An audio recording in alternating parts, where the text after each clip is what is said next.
Y para hablar de Nicaragua tenemos como invitado especial a Carlos Midence, que es embajador de Nicaragua en España, militante sandinista, escritor, ensayista. Bueno, muy agradecidos de que nos pueda acompañar esta tarde para hablarnos de Nicaragua, y especialmente porque nosotros venimos trabajando con las formas de agresión, las formas de guerra, esa guerra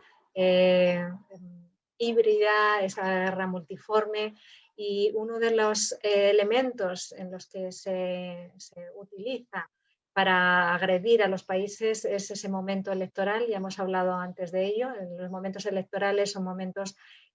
muy críticos en estos países asediados y agredidos, y son utilizados por el imperio para redoblar las agresiones y las injerencias, y sobre todo para iniciar un proceso de deslegitimación, pero deslegitimación de cara afuera, es decir, de legitimación desde el discurso y el relato internacional, que es una nueva forma de agresión hacia estos países, porque está claro que la legitimidad es algo que compete al interior de los países, no tiene que ver con la opinión o el posicionamiento de la comunidad internacional. Bueno, pues bienvenido, Carlos, te damos la palabra para que nos hables de ese momento, de ese tipo de agresión en Nicaragua. Adelante. Bien, bien. Muchísimas gracias, hermanos, hermanas, compañeros, compañeras del Frente Antiimperialista Internacionalista.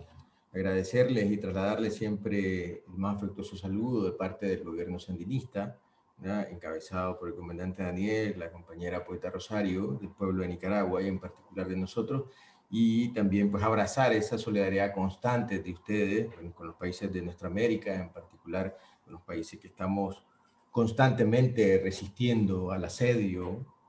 de parte de lo que nosotros llamamos la imperialidad, colonialidad, que obviamente la encabeza Estados Unidos y es obviamente seguida o continuada por otro bloque. Voy a hacer un breve resumen de cómo está Nicaragua, cómo ha avanzado ahorita el proceso electoral, por dónde vamos, qué nos está marcando el calendario electoral, y cómo el pueblo y también obviamente el gobierno sandinista resiste en estos momentos, lo que vos bien decías, pues, lo que podemos llamar el proceso de legitimación al proceso electoral en Nicaragua, pero como bien vos también lo explicabas, proceso interno en Nicaragua, pues el sandinismo, estamos claros que el pueblo de Nicaragua va a revalidar la confianza en el modelo alternativo que nosotros hemos venido construyendo. También pues sabemos que estamos ya de cara al 42 aniversario de la Revolución Sandinista. Nosotros llevamos el 42 aniversario de la consolidación del proceso democrático también en Nicaragua, un proceso y un modelo democrático que el sandinismo instaló, empezó a construir en la primera etapa de la revolución, que luego pasó al campo de la resistencia, en donde esa democracia quiso ser desmantelada precisamente por los 16, 17 años de gobiernos neoliberales, y nuevamente el sandinismo en su segundo momento pues está reconstruyendo ese modelo democrático y ese modelo alternativo que nosotros denominamos como un proceso de democracia efectiva, tomando como paradigma lo que precisamente Sandino promulgaba en sus trabajos, en sus partes de guerra. Él hablaba de que Nicaragua debía encauzarse desde ese momento en lo que denominaba una democracia efectiva, procurando diferenciarla, ya Sandino desde esa época, dentro de lo que se conoce como la democracia occidental de aquellos momentos. Sandino consideraba que la democracia efectiva era aquella que restituía los derechos de manera integral al pueblo de Nicaragua y que incluía a todo el pueblo de Nicaragua, pero que también respetaba las diferencias de todas las comunidades que conforman lo que nosotros hoy conocemos como Nicaragua, pues, porque cuando nosotros tenemos una idea de qué es lo que es Nicaragua, por lo general consideramos que Nicaragua se restringe a la parte del Pacífico de nuestro país. Sin embargo, pues Sandino es de los primeros que incorpora, pero también respeta las diferencias de lo que va a ser la costa del Caribe nicaragüense, donde nosotros sabemos que se hablan otras lenguas, se hablan otros idiomas también, pero que también el idioma transversal ahí va a ser precisamente el idioma español. En ese sentido, nosotros decimos, hemos venido construyendo, pero también hemos venido resistiendo, pero también hemos venido reconstruyendo ese proceso democrático, ese proceso revolucionario en Nicaragua. voy a dar paso a leer un poco, a resumir un poco también lo que son los informes del Consejo Supremo Electoral que semana a semana ha venido dando a conocer a nivel mundial para que la opinión pública esté informada de cómo avanza el proceso, pero también informarles un poco, darles a conocer cómo va el proceso de las investigaciones que se están siguiendo a personajes, ¿verdad?, que hoy se está descubriendo que son precisamente los que en términos populares Gregorio Seltzer denominó los cipayos del imperialismo-colonialismo de manera interna, ¿verdad? El Ministerio Público en estos momentos en Nicaragua está llevando a cabo un proceso de investigación por lavado de activos y sedición contra algunas personas y organizaciones que han recibido dinero de la Fundación Violeta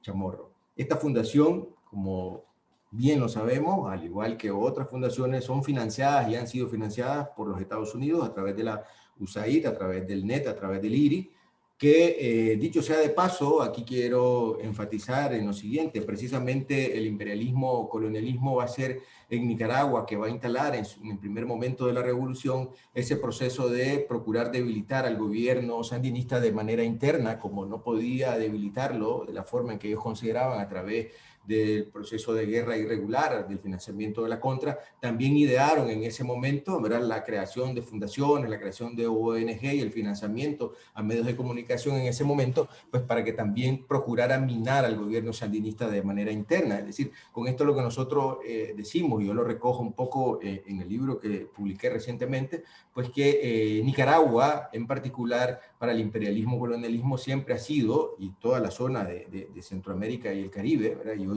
eso se ha trasladado, bien lo sabemos, al pueblo hermano de Venezuela. En Nicaragua, los Estados Unidos siempre ha experimentado, lo ha visto precisamente como un laboratorio de experimentación para, a partir de ahí, o bien traer algunas estrategias que ya había experimentado, valga la redundancia, por ejemplo, en Filipinas, las trasladó hacia Nicaragua en la guerra de 1898, luego las va a trasladar a Nicaragua, o las experimenta en Nicaragua y luego las va a afinar, las va a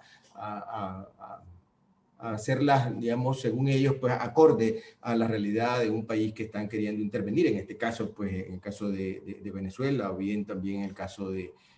Bolivia. Entonces, en estos momentos se abrió este proceso de investigaciones y estas investigaciones se amparan bajo nuestro marco jurídico que tiene que ver con el Código Penal vigente y las leyes número 1040 y 1050, en las cuales se exige rendición de cuentas a cualquier organización que recibe dinero desde el extranjero y que existe, bueno, y que es en gran medida también una especie de réplica de algunas legislaciones similares que hay tanto en América Latina como en América del Norte, en el Caribe y también obviamente en Europa. Es más, los analistas internacionales han llegado a decir que precisamente las leyes nicaragüenses son incluso más permisivas que las leyes que tienen los propios Estados Unidos o que tienen algunos países europeos con relación a la investigación del activo, el lavado de dinero y lo que es precisamente el financiamiento por entes extranjeros, que nosotros incluso somos más permisivos y así pues también obviamente la mediática internacional se ha encargado de procurar desprestigiar este marco normativo. Las personas que están siendo investigadas por los hechos expuestos no han sido en ningún momento asignadas por ninguno de los partidos como precandidatos. Eso es también parte de la línea de desinformación que tiene la mediática internacional, que inmediatamente los han venido etiquetando como precandidatos o como candidatos, es decir, cuando en realidad ninguna de estas personas había sido, no son ni precandidatos ni menos candidatos, porque precisamente la inscripción, según el calendario electoral que marca el Consejo Supremo Electoral, que marca a la vez la Constitución de Nicaragua, no ha abierto el proceso para la inscripción de candidatos ni de precandidatos, y por lo tanto esta gente, ninguno de ellos es ni candidato ni precandidato, ¿ya? Y la supuesta posibilidad, dice ellos, de que puedan ser candidatos en un acto, bien lo sabemos, de desviar la atención al punto toral, que es precisamente el desvío de fondos provenientes de la cooperación para fines políticos. Ahora también me voy a referir rápidamente a las reformas electorales que se han llevado a cabo en Nicaragua, que recientemente se pactaron con todos los partidos políticos que tienen representación parlamentaria. En Nicaragua se ha implementado una reforma electoral que consiste en formación y educación ciudadana, tanto en español, inglés, mísquito y mayagna, porque bien decíamos, que esa es una de las grandes políticas públicas que el gobierno sandinista ha reivindicado en estos momentos, es, decíamos, la inclusión, pero el respeto de las diferencias de las comunidades, principalmente de las comunidades que viven en el Caribe nicaragüense, y por lo tanto también el proceso electoral, la educación en Nicaragua debe tomar en cuenta estas lenguas que hablan las comunidades en esta región. Expansión también de juntas de receptoras de votos en lugares más remotos, ¿verdad? Representación de todos los partidos en la junta, capacitación a todos los fiscales, reformas jurídicas que garantiza la participación del 50% de mujeres, no solamente para los cargos de elección popular, sino incluso en la participación de todo lo que tiene que ver el proceso electoral. Aquí quiero hacer una acotación, y no sé si a algunos de ustedes les llegó en algún momento un video que se hizo viral de un personaje de la oposición nicaragüense que dijo que el hecho de que el sandinismo con los demás partidos políticos, ¿verdad?, que tienen representación parlamentaria, hayan pactado, por ejemplo, esta reforma electoral que dice que obliga a los partidos políticos que van a participar en las elecciones que sus ternas estén compuestas por 50-50, decían que era una trampa, porque bueno, la mujer nicaragüense dice no está acostumbrada a la participación política, al menos dice la mujer de nuestro partido, porque las mujeres de nuestro partido son las que se encargan de llevarnos el agua, las juntas receptoras de voto, de cocinarnos, de cuidar a los hijos, mientras nosotros estamos participando en el proceso electoral. O sea, dentro de esa mentalidad cavernaria, pues estos señores han querido deslegitimar una ley como esta que lo que hace es precisamente poner en primera instancia la reivindicación y la participación de las mujeres en el proceso, no solamente electoral, sino precisamente en el proceso político de manera general. Mejorar también la técnica en la identificación, garantizando el voto único y la actualización del padrón electoral, que era una de las cosas que más reclamaba precisamente la oposición, que se hiciera una actualización del padrón electoral, porque decían que habían padrones que no se habían actualizado desde hacía muchísimo tiempo. Entonces se pacta precisamente dentro de la reforma electoral hacer la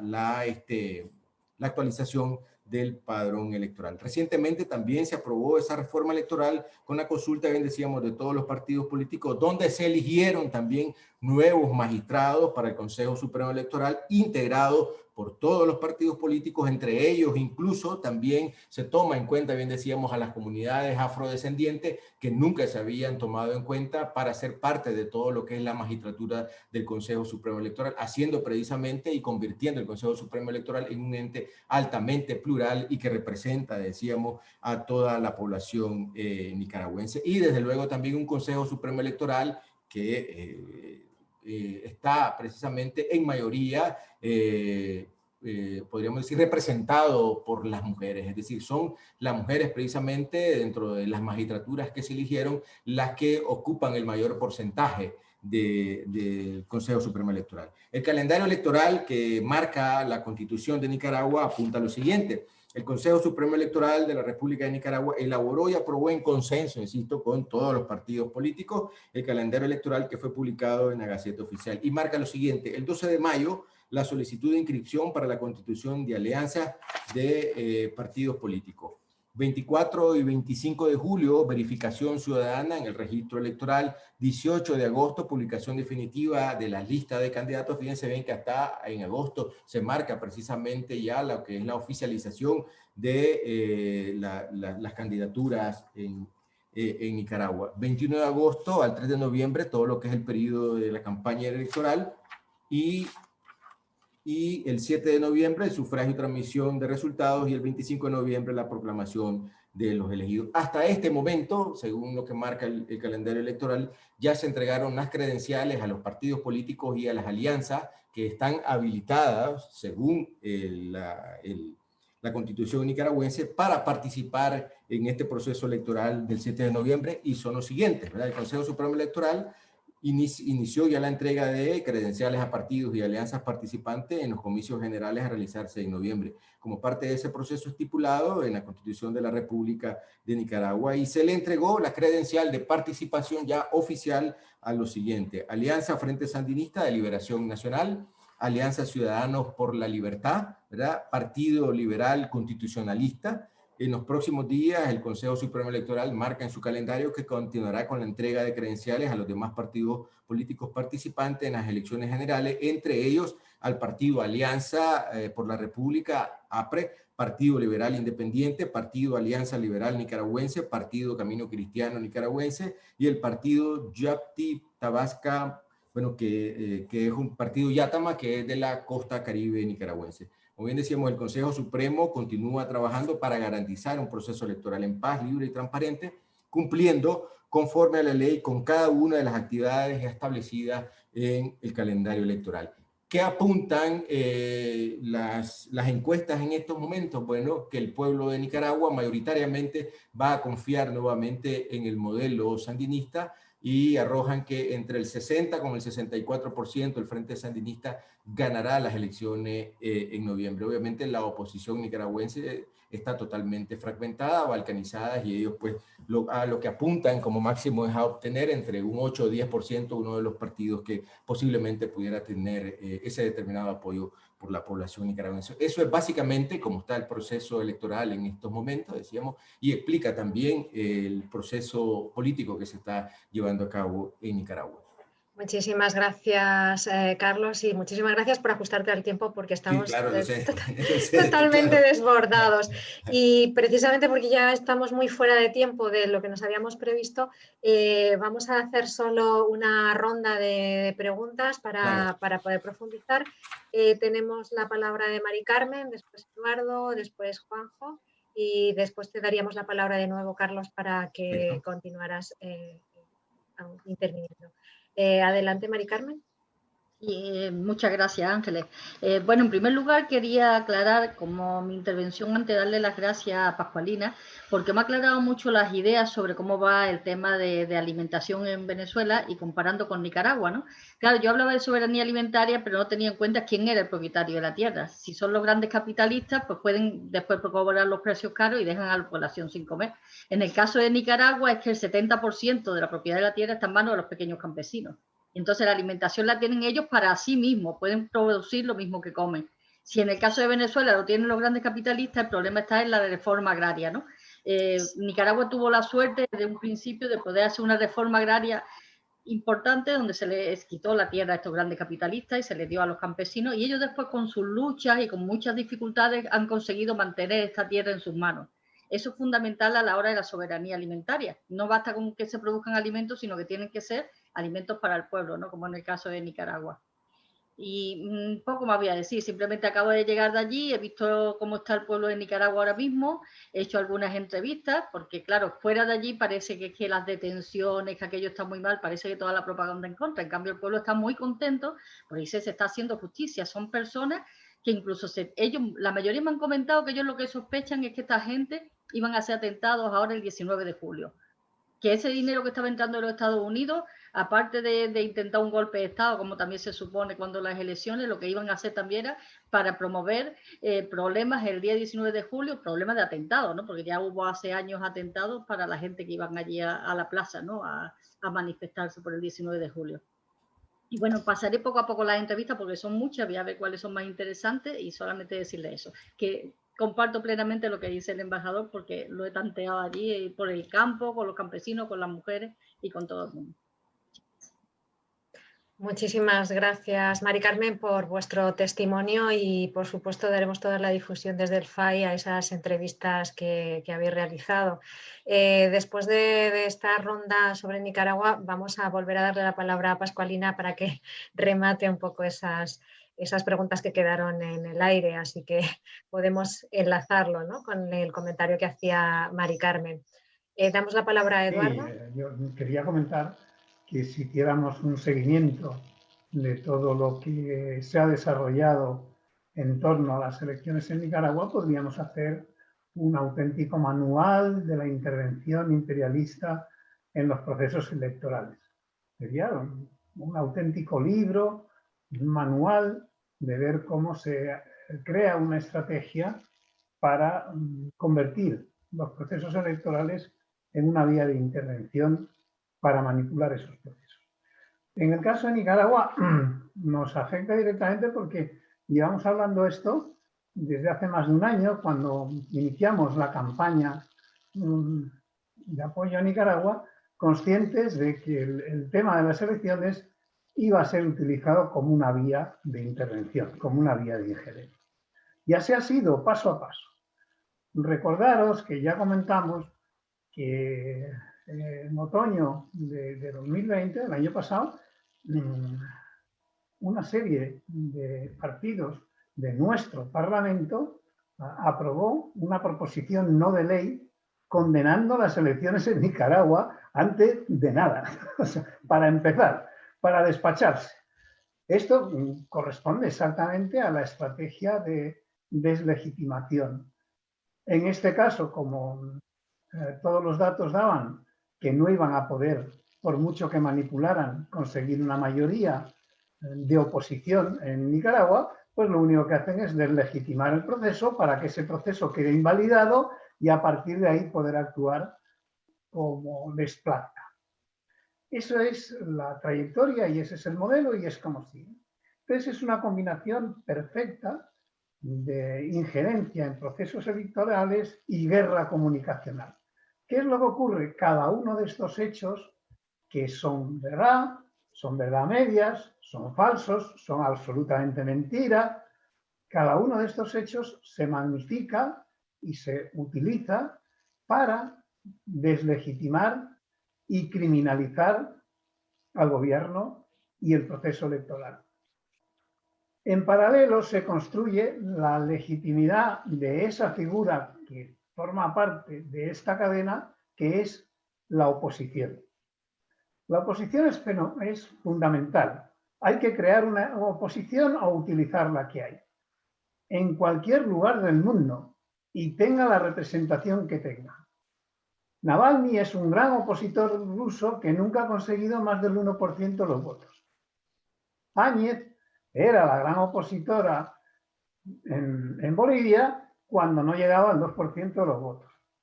Bueno, así sucesivamente. Exactamente igual se llega al límite del esperpento con lo que ya conocéis del tema de Guaidó, que sin ninguna representación es autoproclamado presidente y lo reconoce el imperio y 52 coadláteres suyos. Ese es el proceso en que estamos en Nicaragua y eso es lo que tenemos que denunciar y eso es lo que tenemos que hacer para impedir que este tipo de prácticas de intervención imperialista se puedan llevar a cabo. Nada de esto sería posible sin la connivencia de todos los aliados del imperialismo. Eso es así, exactamente igual que publicitaron 52 países reconocen a Guaidó, vale, sí, se olvidaron del resto hasta 193.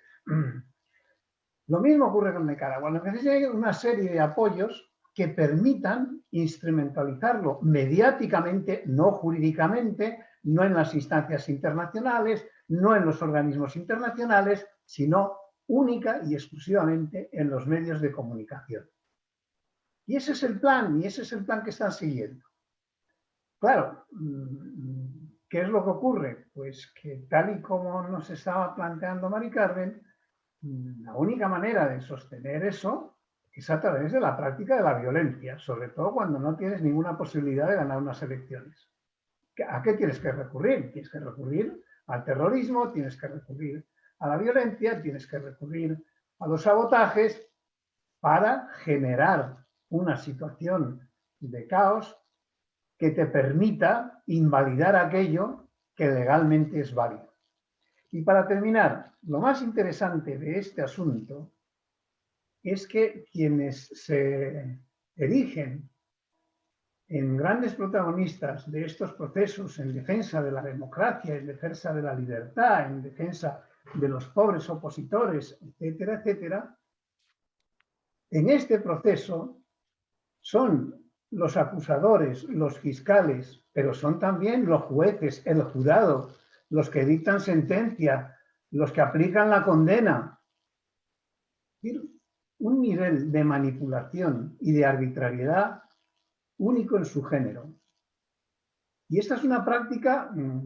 que desarrolla el imperialismo por todas las vías, muy similar a lo que comentábamos hace un rato con la guerra económica con Venezuela, no es muy diferente, Y en nuestro proyecto este tipo de prácticas hay que describirlas, hay que denunciarlas y hay que luchar contra ellas. No es un tema menor, es una práctica que se va a seguir extendiendo y cada vez más, sobre todo en algunos países en que ellos ven la posibilidad de una intervención más cercana, y el caso de Latinoamérica es uno de ellos, pero no solo. No solo, cuando digo no solo, las denuncias en Bielorrusia pues fueron del mismo estilo. También con un proceso electoral, con el 80% de los votos para el candidato, y les dio igual, deslegitimaron el proceso y estaban dispuestos a intervenir si no se les para los pies. Así que yo creo que sobre esto tenemos la obligación de denunciarlo y tenemos la obligación de pronunciarlo, de hacerlo público y de defender. Gracias, Eduardo. Damos la palabra a Juanjo. Muchas gracias. Yo muy brevemente, no quiero, pero que me quiero referir a un aspecto técnico muy concreto sobre el tema de las elecciones, aunque ya sabemos que, sin menospreciar a ninguna, el sistema electoral venezolano ya ha dado muchas veces lecciones, ¿verdad, Pascualina? El sistema electoral venezolano, no hay que decir nada, sino que le pregunten también al propio Jimmy Carter, ¿verdad? Que lo reconocía, ¿no? Pero el sistema electoral nicaragüense tampoco queda muy atrás. No lo conozco mucho, pero la pregunta a Carlos es, con la información que hemos recabado y algunas opiniones que nos han dado en la entrevista que hemos hecho, nos dicen en concreto respecto al sistema electoral que es muy parecido, o bueno, por lo menos se puede parecer al de aquí, no, aunque no me fío mucho, la verdad. Pero cada partido, en todas y cada una de las mesas, en cada pueblo, en cada barrio, en fin, en cada reparto, como se le llame allá también, todos los partidos políticos que se presentan tienen acceso directo y en tiempo real a los resultados que hay en cada mesa y tienen acceso a ese acta que se firma, el acta donde recoge los votos de todos y cada una de las organizaciones políticas que se han presentado. Por tanto, cada organización que ha tenido acceso tendría que ser mucho descaro, que no dudo que lo tienen, para desmentir o decir que ha habido fraude, porque todas las organizaciones tienen la misma información que el sistema electoral central. Eso es lo que yo he entendido. Y le pregunto a Carlos si es así o si él quiere matizarlo. Nada más. Muchas gracias, Juanjo, y también por la brevedad. Y antes de darle la palabra a Carlos para que cierre este bloque, yo sí que me gustaría señalar la importancia del papel de España, el papel de este gobierno en hacer de cabeza de puente para agredir a todos estos países, a Venezuela, Nicaragua, porque muchas veces denunciamos a los medios de comunicación y decimos, bueno, los medios de comunicación están teniendo ese papel, ¿no? Por un lado silenciando las luchas que no interesan y por otro lado tergiversando, manipulando, agrediendo. Pero detrás de esas corporaciones mediáticas también hay el trabajo que está haciendo el gobierno español, que se está prestando a alimentar también ese discurso, ese relato, y que es un firme aliado del imperio estadounidense, y ha tenido durante todos estos años un papel lamentable poniéndose al servicio de Estados Unidos y de los socios europeos en la agresión a todos estos países, lo cual muestra también la falta de soberanía que tenemos aquí, en todos los sentidos, falta de soberanía política, económica y, por supuesto, militar. No quería dejar de intervenir para señalar, ¿no?, ese hecho terrible. Y sin más, adelante, Carlos. Bien, nuevamente, pues, abrazar la solidaridad de ustedes, del FAI, de todos los compañeros presentes. Juanjo es el que hizo una pregunta más concreta, el maestro Eduardo pues hizo un comentario, una especie de complemento desde el punto de vista político, pero también desde el punto de vista estructural en relación a los ataques constantes hacia Nicaragua. Bueno, nosotros siempre enfatizamos con relación a lo que es las elecciones, los procesos electorales democráticos en Nicaragua y con relación también al Consejo Supremo Electoral en mi país. y lo determinamos de la siguiente manera. Quien instituye en Nicaragua los procesos electorales democráticos es precisamente el Frente Sandinista, cuando en 1980, en plena guerra, organiza la primera elección democrática, libre y transparente, donde el Frente Sandinista gana esa vez por primera vez las elecciones y luego demuestra al mundo con una enorme elección de templanza en los años 90, pues cuando perdemos las elecciones, y es precisamente el Consejo Supremo Electoral instituido, creado durante el proceso revolucionario, pues que dice que el Frente Sandinista pierde las elecciones y por lo tanto el comandante Daniel en ese momento pues entrega el gobierno. A partir de ahí, el Consejo Supremo Electoral, como todos los entes del Estado de Nicaragua, van a empezar a ser totalmente desmantelados por los gobiernos neoliberales y va a ser precisamente cuando el Frente Sandinista vuelve al gobierno que el Consejo Supremo Electoral se convierte en un ente, que yo lo recuerdo esto muy bien, el comandante Chávez cuando se alababa el ente electoral venezolano, él decía humildemente, bueno, sí, es muy bueno, y se lo decía Jimmy Carter, pero ya nosotros vamos a ponernos, decía él, de pronto a la altura de lo que es el ente electoral y ponía a Nicaragua como uno de los entes electorales también que había que, decía él, pues seguir esa pauta. Eso lo decía él con mucha humildad, el comandante Chávez con esa característica, ¿verdad? Que él tenía, reflejando en ese sentido, decíamos, la profesionalidad del Consejo Supremo Electoral para responder a la transparencia de los procesos electorales. Y como bien decía Juanjo, así es decir, las mesas electorales en Nicaragua están conformadas obviamente por técnicos profesionales del Consejo Supremo, pero también por fiscales de cada uno de los partidos, que son los que,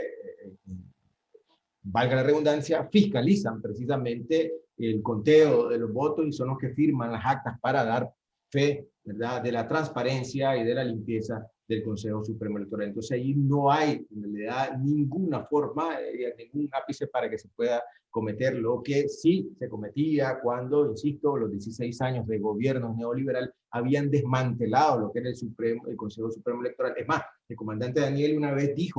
comentó en una de las elecciones, dice que dentro de esos procesos electorales amañados que tenían montado ya el Consejo Supremo Electoral durante los estados neoliberales, que uno de esos conpiscuos líderes políticos allá en América Latina que llegaban a supervisar, decían ellos, los procesos electorales en Nicaragua, le dijo, mira Daniel,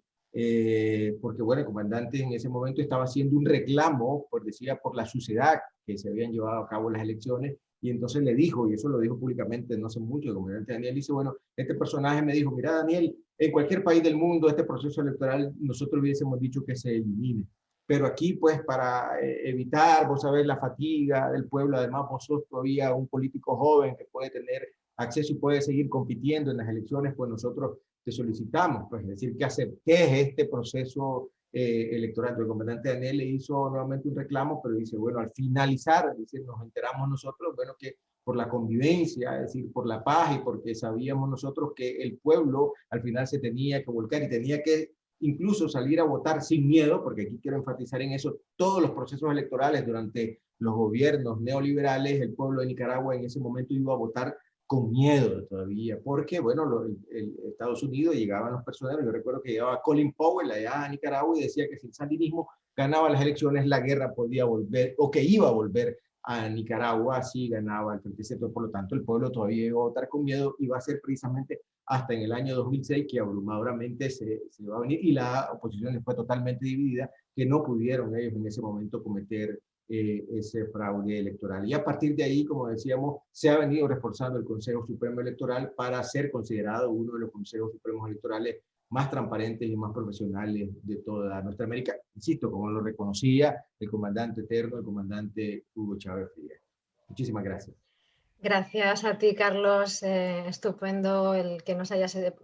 ilustrado, ¿no?, todo este panorama y bienvenido. Sabes que el Frente Antiimperialista desde aquí hacemos todo lo posible por hacer visible, ¿no?, esta guerra contra Nicaragua y deshacer todo ese entramado de mentiras, tergiversaciones y manipulaciones.